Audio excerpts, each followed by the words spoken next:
What's up, everyone? This is the Go Along Podcast. Tyler Dunn here, riding solo for this episode, but not really solo. Without Jim Monis, but we upgraded. Out is Jim Monis. In is Chris Howard. Man, I'm jacked for this. Chris, of course, University of Michigan, starting running back, the national title team in '97, leading rusher. Was just rewatching some of your highlights, man. You blistered Penn State in that game. And then drafted by the Denver Broncos, played with the Jacksonville Jaguars for 3 seasons after that, and has now joined the podcasting world. Of course, a couple decades later, I joined Chris's show, Plugged In, which is exceptional. Definitely working into your rotation. We talked a lot of blood and guts, so I was able to trick you into coming on our podcast, Chris. So thanks so much for returning the favor. Nah, no worries, man. And trust me, you did not trick me. I was looking forward to coming on and talking a little bit of sports, life after sports, all that good stuff, man. Well, me and Jim, we have so much '90s nostalgia. I feel like we always come back to we both watched the Packers in the '90s, and which you were drafted by the team that beat them in the Super Bowl. But you're like right in that wheelhouse, man. So I remember those Big Ten games. But take it back further than that. When did you really get into football down there in Louisiana, right? I think you grew up in Louisiana. Yeah, from Louisiana. It's funny. So when I got into playing football, it was obviously Pop Warner, right? And so my parents worked for the city of Kenner, where I grew up at. And they worked for the city as far as they were supervisors for the parks, right? So each subdivision has its own park association.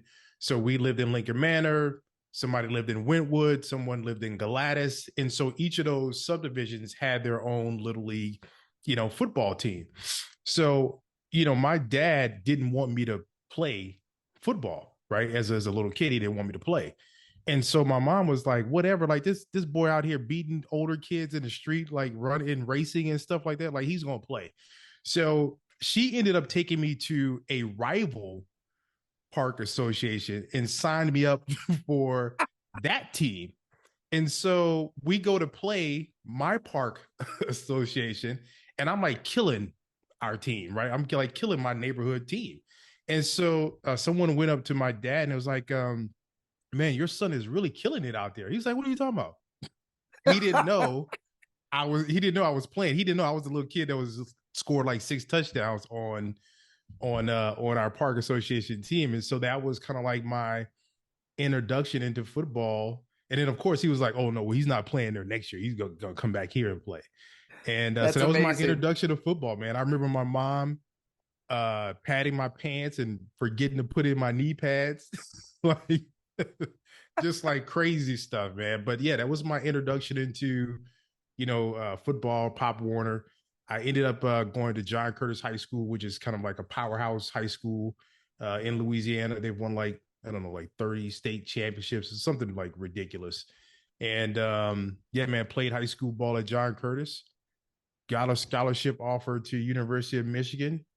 I was it's funny because when I came out, I think Fred Taylor was, I don't know if you remember Reebok All-American Gatorade player and all that kind of stuff. Well, back in the day, I was on the same Reebok All-American team as Allen Iverson. That's how really? Crazy good he was. And that's how exclusive that list was, right? It was because you were pulling kids from all over the country. So, I get recruited, go to University of Michigan. I took visits to Tennessee, UCLA, Michigan, Florida, and I was supposed to go to Notre Dame, but I ended up backing out of that one. So yeah, man, that's how I got there. Real quick on Notre Dame. So I do a show with Isaiah McKenzie here at Go Along as well. And the very first episode, Isaiah said that he was going to go to Notre Dame. He visited, he loved it, and then a coach on staff said, "Well, if you come here, there's no sexual relations. You can't have sex with anybody." And he said he decommitted a couple days later. After we put that out there, Brady Quinn, Mike Golick Jr., they're all tweeting at me saying, "No, that's not true." It's okay, we get it. You have sex, it's okay. Yeah. No, that was true. That really? was true. Did you hear the Yeah. same stuff? One of my teammates at University of Michigan, Jared Irons, he loved Notre Dame. As a matter of fact, his younger brother, I can't think of Grant Irons went to Notre Dame, and so Jared, he was going to go to Notre Dame as well. And then I think his mom was on a visit with them or something like that, and they mentioned like the whole sexual thing, and she was like, and even his mom was like, "Oh no, that's not going to work for my son." And then that The was mom it. said Like no. they were out of his top five after that. Like even when your mom doesn't think it's going to work, you got to go with what mom says. Yeah, so it was a real thing. But like when I went to the issue that I had with Notre Dame was one, I was supposed to fly from my University of Florida trip to Indiana, so there was no break. It wasn't like go back home and then go the following week. I was supposed to leave from Gainesville and go straight to South Bend. And of course, the night before they get me hammered. I'm drinking like gold Schlager or whatever that thing that has the gold flakes in it. I don't know. And at the time, I think the hardest drink I probably had was like Boone Farms or a daiquiri or something like that. And I'm drinking like this hard liquor at Florida. And so I go in Steve Spurrier's office and I'm like hungover. He could probably smell the liquor on me. He was like, he said, "Well, Chris, where you going after this?" I was like, "Well, coach, I'm supposed to fly to Notre Dame." He said, "Well, you look tired." He's being kind. Yeah, I said, "Well, coach, I am." And I was like, "Be honest with that, like, I really don't want to go." He's like, "Well, you don't have to," right? He's Yeah, like, right. "Listen," he's like, "I'll call Lou right now and tell him you're not coming." And I'm thinking like, okay, whatever. And like literally Steve Spurrier picked up the phone. Now I don't know if he actually dialed Lou Holtz or just pretended like he dialed Lou Holtz. And then he was on the phone like, "Hey Lou, yeah, Steve. Yeah, Chris Howard ain't coming. All right, now you take care." And then hung up the phone. I was like, all right, cool. I guess I don't have to go. So So you're operating like you really did call Lou. it worked for me. Whether he was Yeah. really talking to Lou Holtz or he didn't talk to Lou Holtz, it worked for me. It gave me my out, and I was like, I don't have to go to Notre Dame now. And on top of that, they wanted me to take. I think they wanted me to take the SAT again or the ACT again. And like for me, that test was like very stressful. So once I passed, I was done. Like I'm not Yeah. taking anything. And they were like, "Yeah, we think you could do better." I'm like, I did better. Like Yeah. the first one was good enough. So it was, and then they wanted me to play fullback, and I was like, yeah. And the sex thing, none of this is lining up with my character at all. Which is because we think of BYU. I don't know if it's really out there. That Notre Dame is, at least it's out. They talk about it. Yeah, They frown upon it. right, right.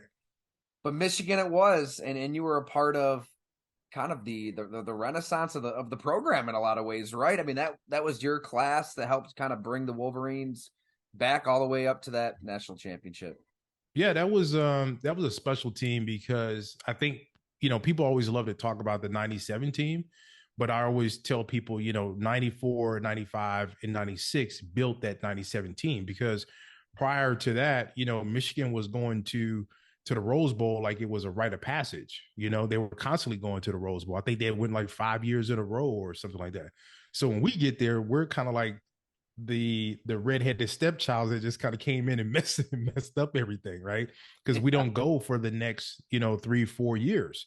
So it really just came down to we had a bunch of guys. Like we didn't have a star wide receiver, we didn't have a star quarterback, we didn't have and I even consider myself, we didn't have a star running back.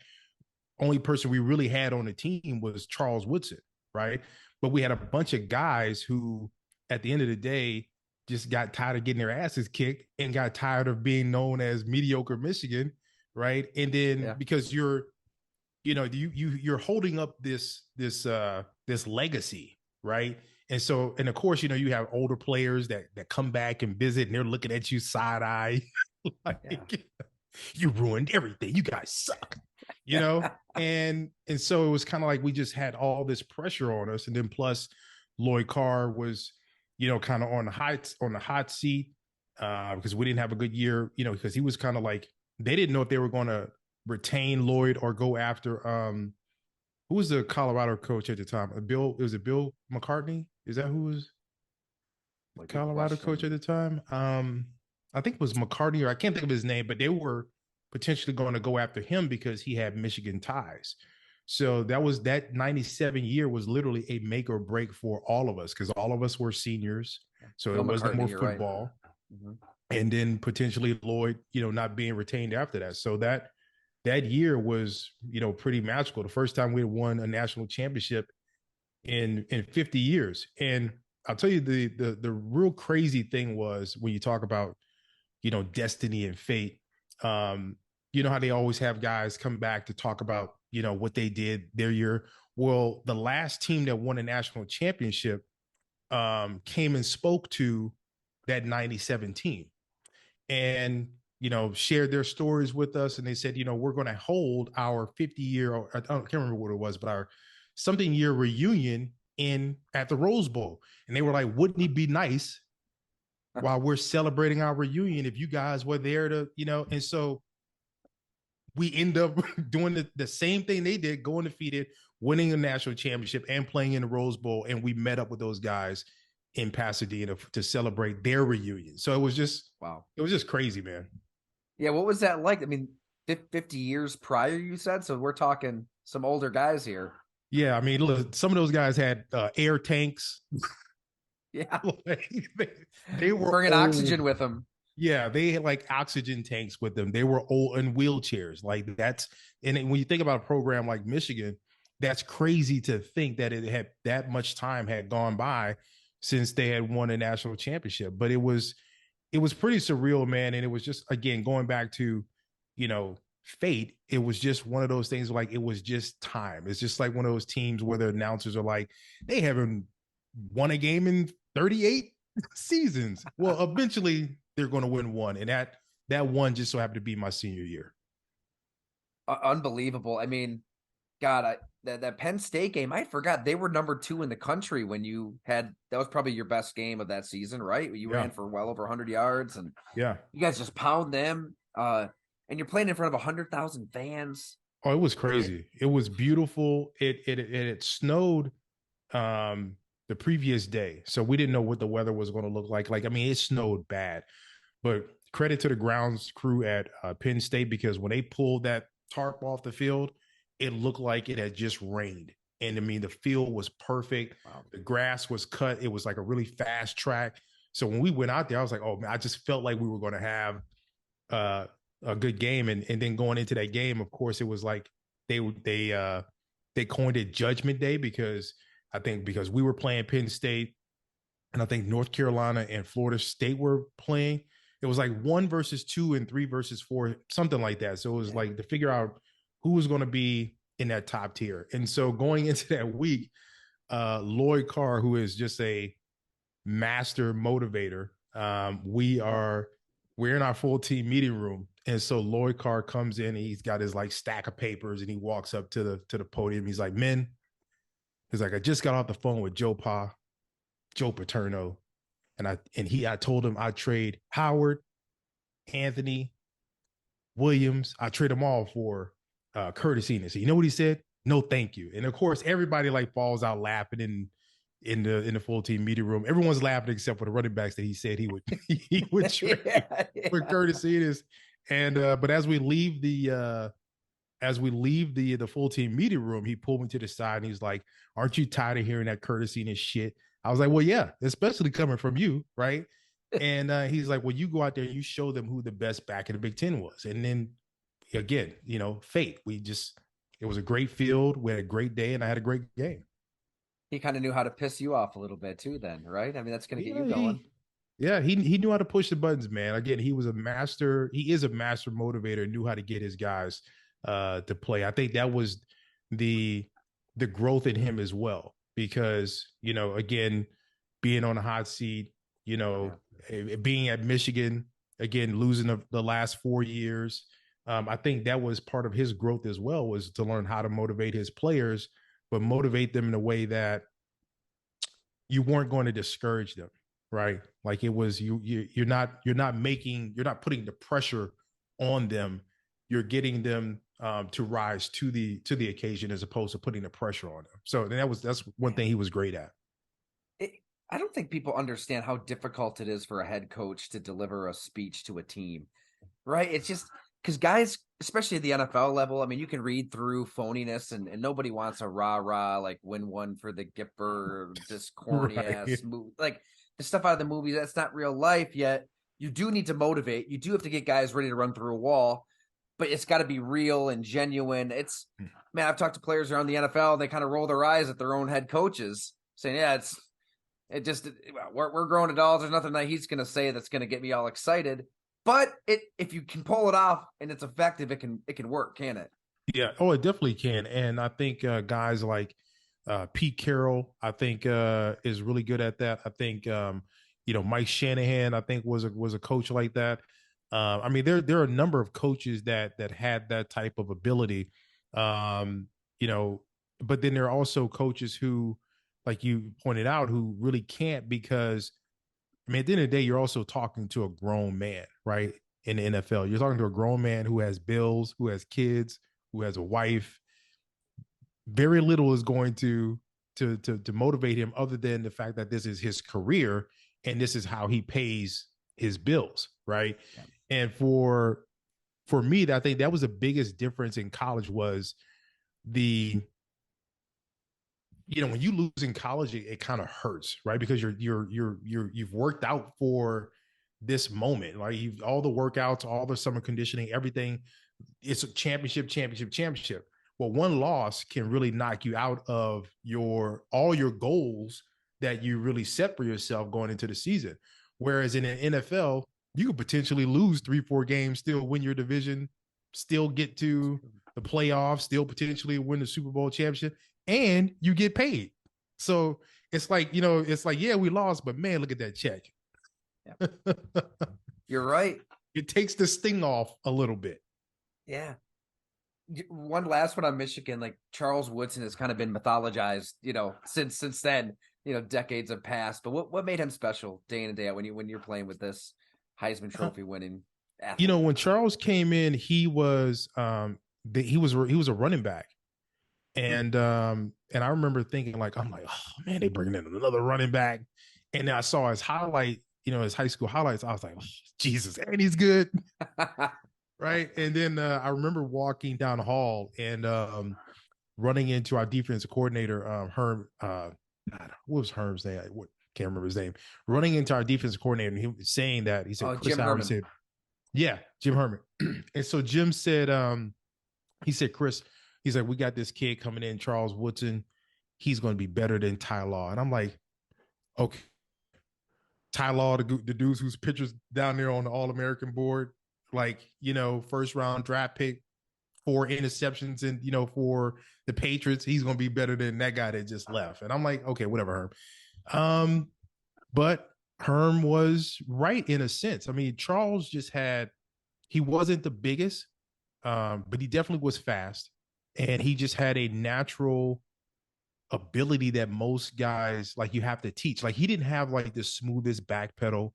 He didn't have necessarily the greatest, technique, but his instincts for the game and understanding where he was and understanding his ability was unmatched. I mean, just unmatched. And I remember playing pickup game of basketball with him in the CCRB on campus. We would go play basketball, and I'm guarding him, and he's coming down court. And I mean, when I tell you I tried to slap the ball out of his hand, it was like a hack a Shaq. And he just cupped the ball and went up and windmill dunked it. And again, this kid is 6'1", scrawny legs, and windmilled a dunk. And I was like, okay. Just a natural ability. I mean, you can see the way he plays. Yeah. I mean, that's how the guy lasts into his late 30s as a defensive back. He can just anticipate and rely on instincts and, Yeah, wasn't the strongest guy. He wasn't a guy that you were going to see spending hours in a weight room for sure. That just wasn't Charles. It just wasn't his thing. He was going to work out, but it wasn't going to be I'm about to go in here and pump a whole bunch of iron. That just wasn't his thing. But everything else he just possessed, natural leadership, natural ability, everything that you want in a player rolled into someone who's supremely athletic makes for a legend. Yes. Speaking of guys who don't live in the weight room, I mean, Tom Brady was there for a couple of years with you too, right? I think, right? There was some crossover. He's probably. Yeah. Did you have any clue that the greatest player of all time was, in your locker room? Not at all. He was a scrawny little kid from California. Didn't look like much. Um, but he just like when you see Brady on the sideline, like with that scowl, he had that same thing at Michigan. Like if he didn't like if he threw an interception or incompletion or whatever, he had that same demeanor, same look on his face. But then if he threw like a 5-yard hitch route and completed it, he was hyped, like he was amped up. So he was pretty much like the same um personality that you could see, like he was down on himself all the time. Like he was his harshest critic all the time. And I think you still see that till this day. I think that's why he's still playing, because it's always unfinished business with him. And that's how he approached it. But he was you know, he was like, all right, didn't look like much of nothing. Didn't look like he lifted weights at all. Looked like he skipped lifting weights. But what the one thing that they didn't judge on Tom was his heart. That made up for everything. Because he would have been just buried on the depth chart early on when you're in there, right? They Yeah. probably got 5, 6, 7 quarterbacks, and he's Yeah. not going to blow anybody away with his stature, his arm strength, his athleticism, anything that gets you noticed by a college recruiter. He didn't have any of that. So Yeah. somehow he gets into the door and he just works his way up. Yeah. I think someone had to send coming out of high school, I think someone had to like send his highlight to someone at University of Michigan to get them to look at it, right? Yep. Right. And again, he worked himself up. We had a couple guys who had injuries that were ahead of him, and so he ended up surpassing those guys, but because some of them had injuries. So, but he always knew who he was and what his abilities were, and I think Michigan was the perfect program for him because, Michigan will always have a good run game. They're going to take their shots, but they're also going to kind of dink and dive, down the field. And they weren't we weren't a program that was looking for a mobile quarterback. That's just Todd Collins.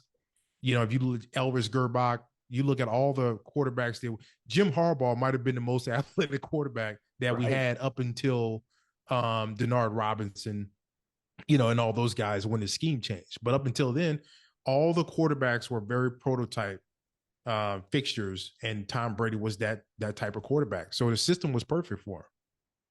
So you get drafted 5th round, Denver Broncos, 1998, and you're thinking, you're a Bronco. You're there with Terrell Davis, right? John Elway, the defending Super Bowl champs. What's going through your head, like when this is your first team and you're in the NFL? I'm thinking somebody made a mistake. Like something is not. I think I skated through the Really, cracks. you were shocked? You were shocked? Yeah, I was. Yeah, man, I was shocked. I had a teammate of mine who at the University of Michigan. He was older. He was about 2 years older than I was, and he was like Mr. Everything. Like he was on the cover of magazines and all 2-time All-American. I mean, like this guy was the guy. And I remember watching the draft, and he didn't get drafted. And I remember thinking to myself, like, well, if he didn't get drafted, I better start going to class. Like, because clearly the league is at another level that I'm just not prepared for. But my senior year was a good year, and I think I showed enough that allowed me to get drafted. And going to the Broncos was just a blessing in disguise, because when I met with the running back coach, because at the combine they interview you, they want to know your personality, who you are. And I remember meeting with the running back coach, and I remember at the end of our conversation, he said, "Listen, I got to be honest with you." He's like, "I don't think you're being real with me. I don't think you're being authentic with me." And I'm thinking to myself, like, well, what am I? This is an interview, right? Like, what am I supposed to be here? Aren't I supposed to be saying the things that you want to hear me say? Like, you know what I mean? So I was like, okay, well, I'm definitely not getting drafted by Denver. And my best meeting was with the Pittsburgh Steelers, huh. And that's who I thought I was going to get drafted by. I thought I would probably go maybe because they really liked me. I thought I'd get drafted probably 3rd round. but I slipped to the fifth to the Broncos, and it was an awesome experience. Um, I was man, the camp, I was killing it. Like I was just because a lot of the things that they were doing, I was doing at the University of Michigan, so it was easy for me to pick up a lot of the blitz packages and understanding coverages and understanding scheme and disguise and stuff like that and cutbacks. So I was already doing that at the University of Michigan. The So I zone was already blocking scheme. ahead. Yeah, I was already ahead of most guys. And I think I ended up getting hurt. I ended up tearing my calf muscle like the last practice before preseason.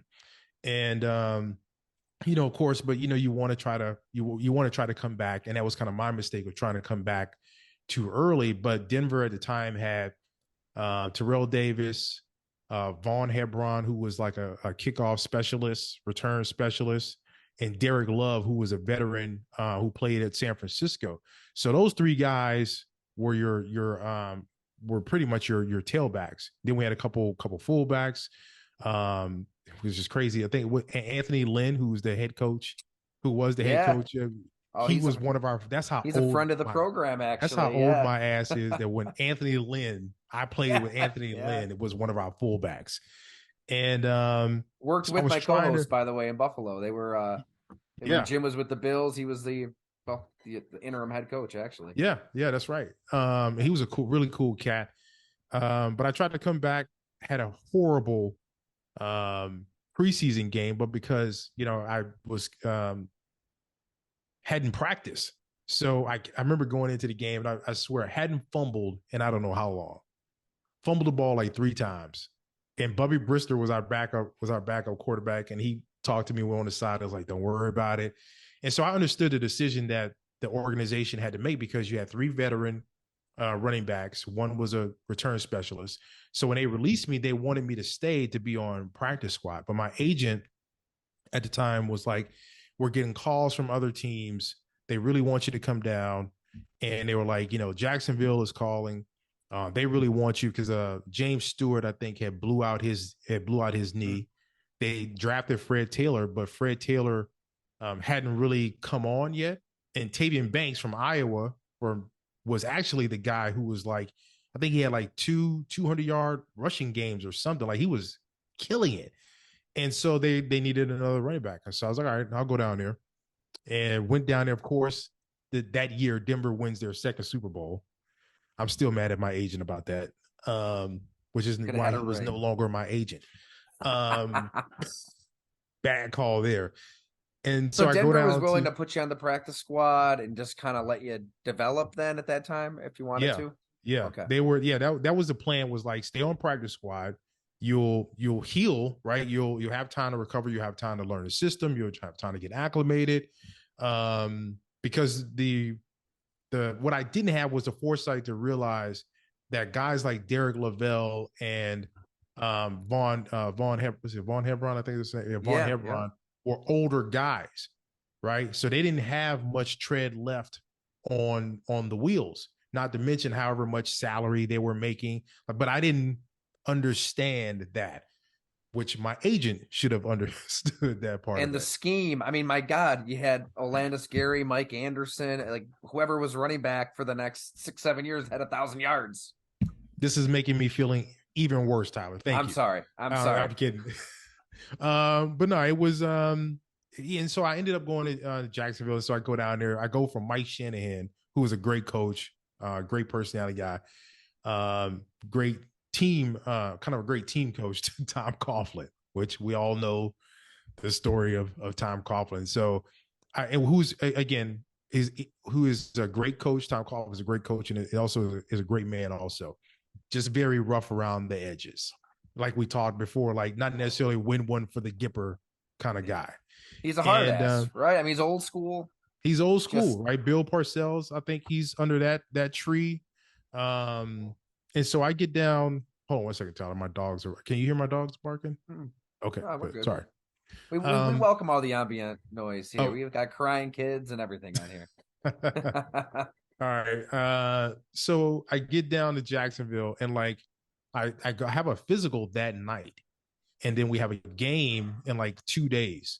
So I The next morning we have a walkthrough practice. I have just got my equipment, just got my jersey and stuff. Walk outside to the practice field, and I'm standing next to the offensive huddle, standing next to the quarterbacks, and Coughlin is right there, and I'm standing there, and he looked down, and he looked at my socks. He's like, that's a $5,000 fine. And I'm thinking, like, what? He's like, those socks aren't Jaguar issued. I'm like, this is a walkthrough. He's like, yeah, that's a $5,000 fine. I was like, I'm thinking he's joking. I get to my locker room after practice. There's an envelope that has confidential on it. That's when I first learned like what confidential means in the NFL. That means a fine. That means you've been fined. You And I got open fined it for up. that? I got $5,000 for wearing low cut socks at a walkthrough practice. I was No, like, no, that's dude, I'm a not fifth real. round That draft can't be pick. I can't real. afford to lose $5,000. So he notices it. The head coach notices it, Yeah. says that, and I'm thinking, when he's telling you that, you might be thinking, okay, that's a warning, strike one. The rule is unbelievably stupid. I'm not gonna do it, I guess, even though it's dumb. But you get fined. Like he follows Yeah. through. He finds you.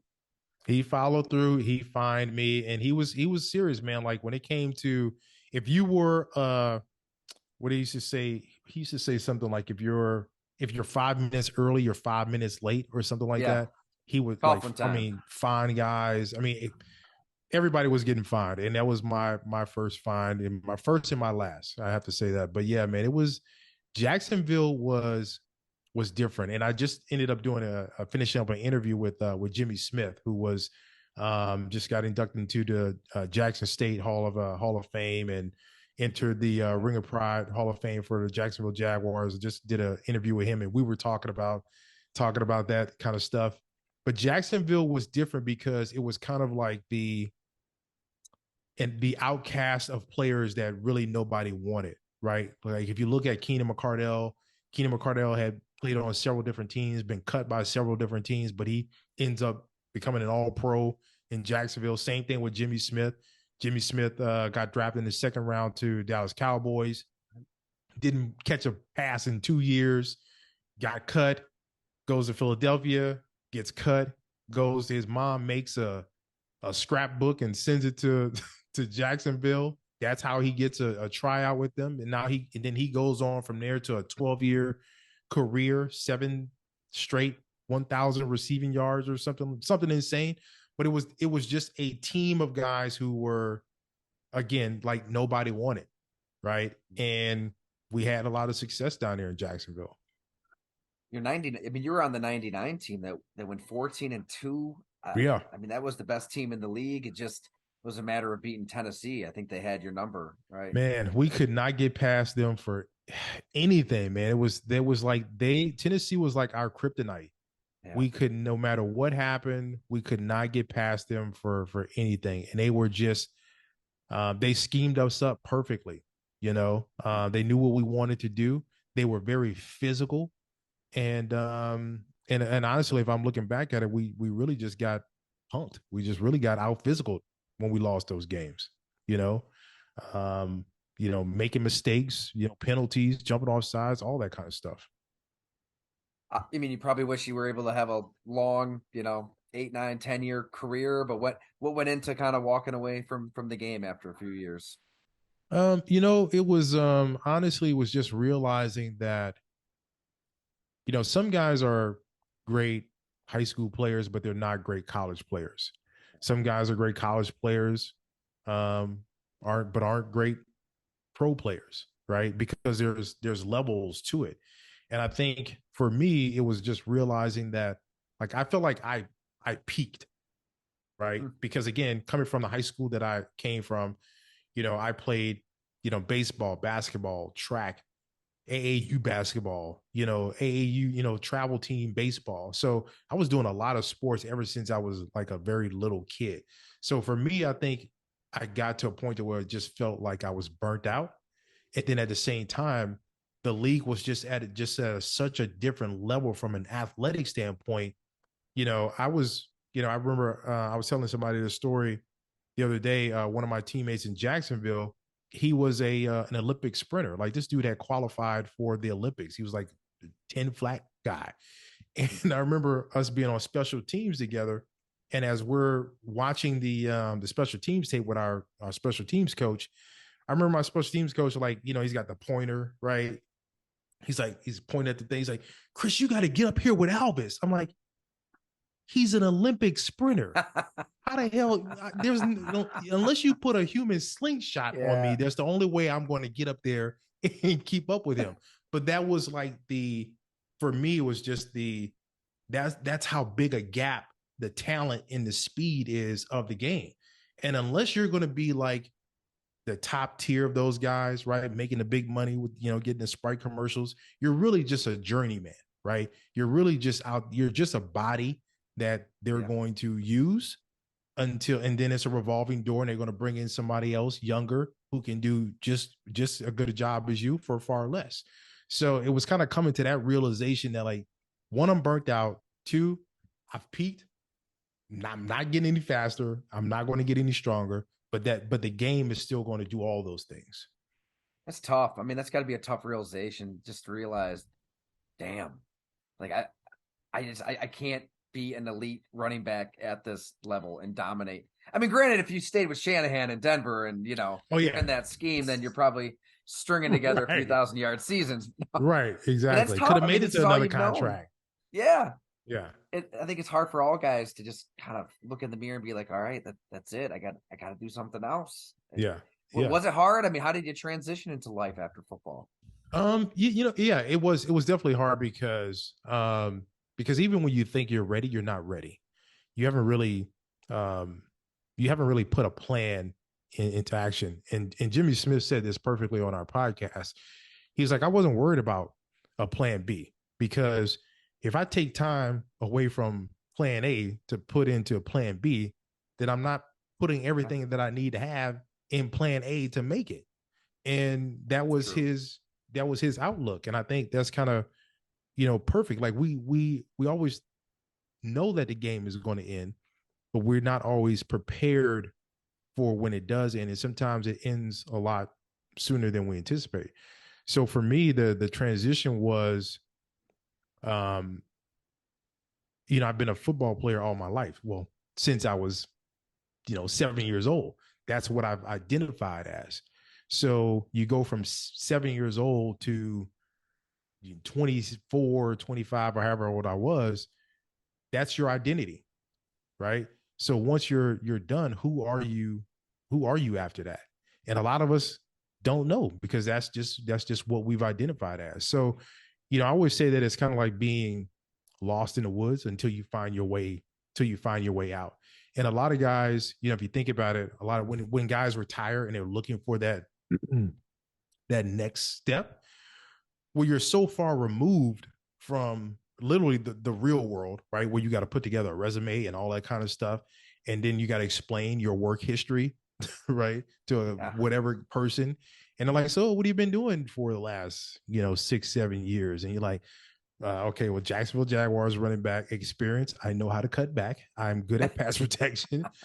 So you're very limited when you're, kind of cast out to the real world. So again, guys kind of lose their way, don't really know which way to go. And there's no one to show you that path. You just kind of have to figure it out. I honestly don't know what you've been up to since then. We just kind of reconnected for the first time. Not reconnected, but when we talked about blood and guts on your show. But I don't know. What's like the cliff notes of kind of what you've been up to the last couple decades? Yeah. So it was funny. So once I was done, I ended up doing an internship at Fox. This was when Fox Sports was Fox Sports Net in California. And so I ended up doing an internship at Fox Sports Net. And I remember I was like cutting like highlights for the sports announcers and writing scripts for them. And I remember like they were like, okay, at the end of your internship, this is what we're going to offer you. And it may have been like $30,000. But of course, you coming from playing in NFL, you're like, how am I going to buy bottle service with $30,000? Like that's, you can't buy bottles with $30,000. So I ended up going into public relations for a few years, worked in entertainment finance for a few years because I was living in California. Moved to Atlanta 2009. And so I've been working in the entertainment industry, developing TV series, packaging stuff, and trying to sell them to the network. So I've been working in entertainment for like the last 15 years. Wow, what TV series? So we have one right now. I can't really say, but we have one that's a high end real estate show that's taking place in New York. We're working on a couple crime series right now. But yeah, man, we've been developing stuff for a long time. What we typically do is we talk to a lot of the networks and we find out what they're looking for, what they're buying, what they're not buying. And then we will go out and let's say, for example, TLC says we're looking for something in the baby space. We'll go and we'll find, someone in Houston who is a high end baby luxury concierge and they have their own business and they do all these crazy things for their crazy clients. So we'll go and then build a show around that person, package it up, and then take it to the network and say, hey, is this what you're looking for? They'll say either yes or no. And then if they say yes, we sell it. And they say no, we go to the next network and keep doing it. You're able to kind of scratch that competitive itch then, I'd imagine, right? You're trying to, that's got to be a competitive field. It is a very competitive field because every time Dick and Harry thinks they have a great idea. And a lot of times it's the same idea that you have. It's just really all about who can get their idea there first, right? Who can get their pitch seen first. And it really is a relationship business. I've been fortunate because a lot of the people that I do business with went to University of Michigan. So a lot of the alumni run networks, they're producers, they're directors, they're running some of these companies. So literally the first 30 minutes of my calls are like, dude, I was there in 97 when you guys won it all. What do you need? Lean into it, baby. Lean into it. Oh man, that was awesome. So let me tell you about this show. Yeah, exactly. You better be milking that. Absolutely. Yeah, and it works. I love it. And you're obviously plugged in to the NFL today with the pod and with being a fan. I mean, how I guess is there a specific team that you watch more than any other? Is it just the league in general? And how did the podcast kind of get rolling for you? It's funny because of that blocking back there. A friend of mine works for Podcast One, and he actually went to University of Michigan also, and so he and I did a podcast a couple of years ago called The Player and the Fan. And we were covering all of Michigan sports, Michigan football, baseball, softball, I mean, everything. So we had that podcast going for a couple of years. And then it was kind of like, it was getting kind of, it was getting toxic because, I mean, like fans, right? Especially when you're not winning, it's, they're going after the players, the teams, the kids, they want you to talk bad about them. And I'm like, as being a former player and being one of those kids that you probably cursed out, what I mean, when we sucked, like I can't really put myself in that position because I know what those kids are going through. And so we did the podcast for a number of years. We shut it down. And then when he transitioned to working for Podcast One, he's like, hey, you did such a good job on that. I want to give you an opportunity on this one. So I was like, cool, let's do it. And so I'm not really this is my favorite team kind of guy. Yeah. But I love an entertaining game. Like just give me a good game. And because of the podcast now, I have to watch a ton of sports. So you're like us, you root for the story, not the team, right? That's what I try to. Exactly. People ask me all the time, who's your favorite team? I mean, I stopped having favorite teams a long time ago, but you just root for a great story. It might be thrilling, chilling, good, bad, and you just want, like you just said, entertaining. Yeah. The last time I had a favorite team, Marcus Dupree played for the New Orleans Breakers. Like that's the last time. I'm going way back. I love it. We almost had him on the show. I was talking to Marcus on LinkedIn like a year ago. I just watched his documentary. I'm like, oh my God, this guy's fascinating. I never knew any of that. But yeah, we should all get together for a show sometime. You can tell him. Man. Yeah, listen, man, that'd be awesome. Like, listen, I love some Marcus Dupree back in the day, man. That was like my guy. The Best That Never Was, I think was the name of the doc, right? I mean, He was unstoppable. Unbelievable. Just a big freak of nature with world-class speed. I mean, he was like Bo Jackson. He was like that kind of he was that kind of guy. He was that kind of built running back, like Bo Jackson or Herschel Walker. Um, you know, basically Mack trucks with speed. Yeah, no doubt. Well, holy cow, Chris, that was awesome. We'll give us a Super Bowl prediction. We didn't really talk about the game today, but I Ooh, mean, who do you like? man, I mean, hey, listen, I've been on the Eagles for a while. Like I really liked their offseason moves. I think everything that they did to really put weapons around Jalen Hurts was just uh, very smart, and it just all the moves that they've made were for to win a Super Bowl this year, not to grow, not to build, not to do anything, but to win a Super Bowl this year. And I think with everything that they've been able to do offensively, Jalen Hurts improving week to week, he looks more comfortable. He looks in better control of everything, and their defense is playing extremely well. I'm going to go out on a limb and I'm going to call the Eagles. I don't even know if it's going out on a limb, man. You're right. They're just they're dominant in the trenches, and they I don't know what I like about the Eagles. They didn't let ego get in the way, right? It's just the Carson Wentz deal backfires. That's all right. Draft a quarterback, second round, Mm-hmm. Jalen Hurts. Well, and you know what? He doesn't do this or that well, but he's unbelievably athletic. He's built like a Mack truck. We'll just put an offense that works for him around that skill set, Right. and then he's on that rookie deal. So shit, let's AJ Brown. Let's go buy some players. Let's bring it. Let's load up. I mean, Yep. if you're not loading up with your roster when you have a rookie quarterback or a quarterback on a rookie deal, what are you doing? You know what I mean? You better Yeah. be spending. Yeah. Otherwise, why even showing up in the morning? Yeah. Exactly. And I think that to me signified that Philadelphia was serious, right? And that they were going to make a serious push this year. And I just loved all the offseason moves that they made. And I think it's worked out for them. I thought the same thing about, Miami. Yeah, Same thing with Miami, like all the offseason moves that they made, very similar to what the Eagles did. Obviously, the Tua situation, I think, kind of derailed them. But he's picked back up where he left off. But yeah, if I had to go with a prediction, I'm gonna go with the Eagles. beautiful. Well, everybody out there, make sure you add Plugged In with Chris Howard on podcast one to the rotation. As you just heard, this is a man with a lot of knowledge, a lot of stories to share. I wish we could just talk for hours on end, man. That was phenomenal. Thanks so much.